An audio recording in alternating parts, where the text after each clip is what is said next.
Hey guys, it's me, Stephanie. First, I want to apologize for being away so long. Um, Been kind of going through a lot and haven't felt, really good enough to come on. I was waiting till things got better, and unfortunately, that hasn't happened yet. And I wanted to keep you guys updated. So I'm not exactly sure where to begin. Um, a lot has happened since I've been away. I guess I'll start by saying this past summer, um, my brother in law passed away suddenly.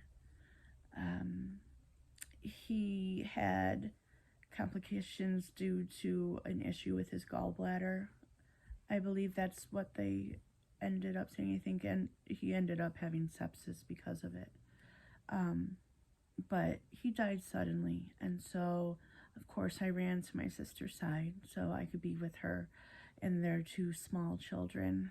And it was really hard to see them, my sister and her kids, go through that. I mean, I have my own memories, and he was a really good guy, so that was sad. But I bring this up because during my time caring for my sister, my left knee started to ache. Like when I would go upstairs, it would click a little bit more.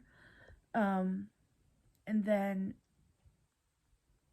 I was on my feet a lot, and as I kept going, my knee pain became unbearable. It turns out that I have really bad arthritis in my left knee, and shortly after my left knee started acting up, my right did too. My right's not quite as bad as my left, but it leaves me in so much pain that I am basically immobile. Yeah, I'm stuck in bed. When I have to get up, I go to a commode. My legs hurt so bad that I only try and go to the bathroom, like at the bare minimum, because it hurts so bad. Standing on them and then bending from standing or even in bed, straightening and bending my legs, it shoots up to about a 9. I'm kind of living at a constant 6.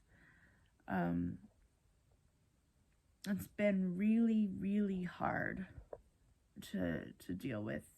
One, Mark is now my full-time caregiver, and my kids help out more than they should have to.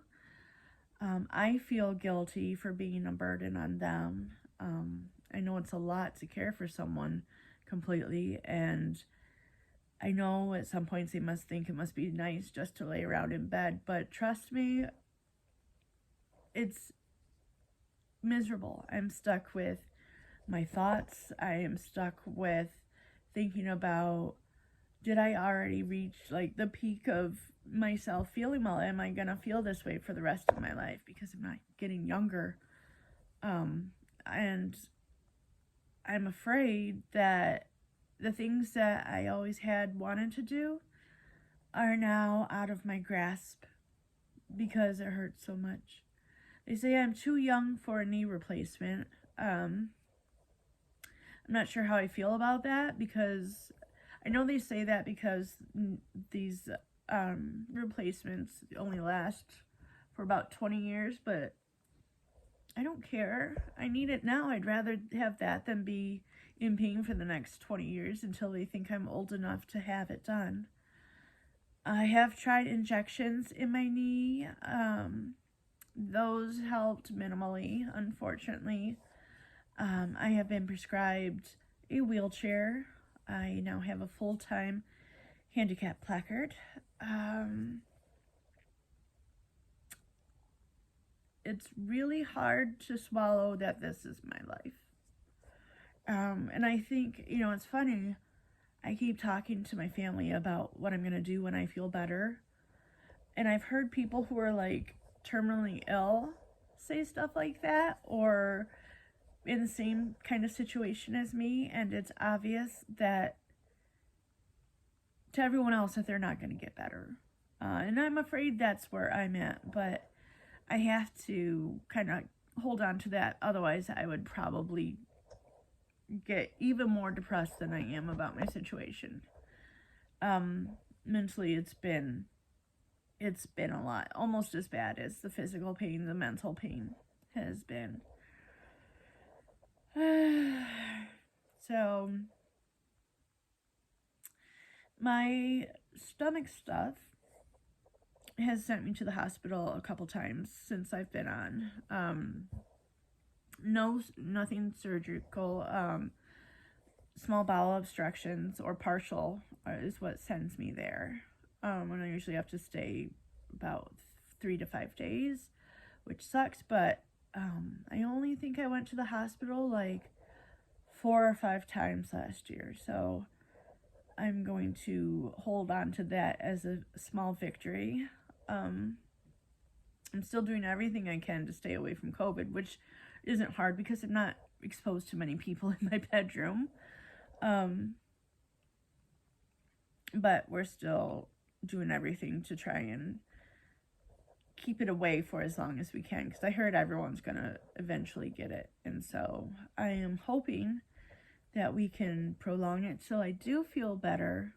Maybe it won't hit me as hard as it probably would now, since I'm not really moving a whole lot. Let's see. Oh, I have been prescribed physical therapy, and unfortunately, I can't get myself downstairs and drive myself. I can't walk that far. And I couldn't use a walker. It's just so freaking painful. I thought I had like lots of body pains before with the autoimmune stuff and the inflammatory stuff, but nothing compared to this arthritis pain. And to be honest, I wonder if it's not something else that we're just missing, because it came on so fast. It's affected both of my joints so quickly. I'm pretty young. I know that my Ehlers-Danlos is what probably contributed a lot to this, because of the laxativity in my joints. They've been going out of place all my life. So of course I'm going to get arthritis. It has been really, really hard for me not to, I just feel so sorry for myself. I try and be of service any way I can from where I am to try and get my head out of that, but like, I can't catch a break. I can't. I have to say that. And it sounds so bad, but I was a little envious of my brother-in-law.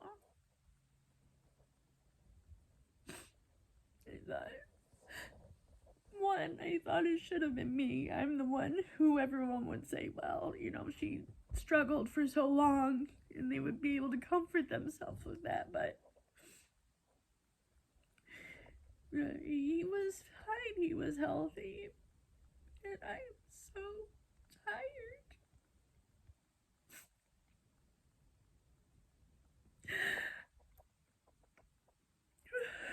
I'm so tired. And I know that sounds like a crazy thing to have a wish, but sometimes the only thing that keeps me going is knowing that I will die someday.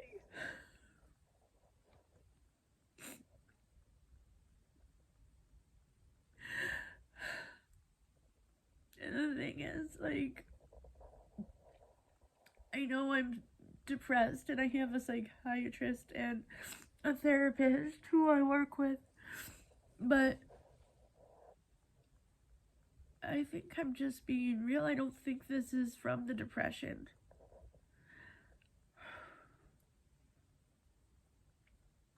Because it's always something. And it has been for a really long time. And I wouldn't ever want my children to go through what my niece and nephew have gone through. And what my sister has gone through for Mark, but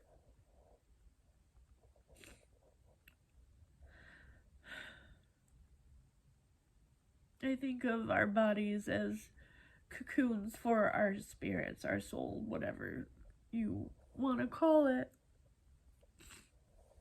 And then one day our soul breaks free from the cocoon and we transition onto, the next plane or whatever happens. And that just sounds so lovely.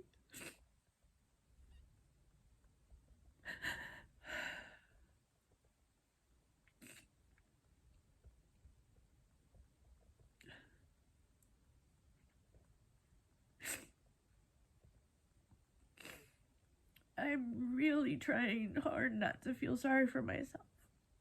I know I keep saying that, but I feel like an idiot for sitting here crying to you when I could have it a lot worse. I'm sure I could have it a lot worse.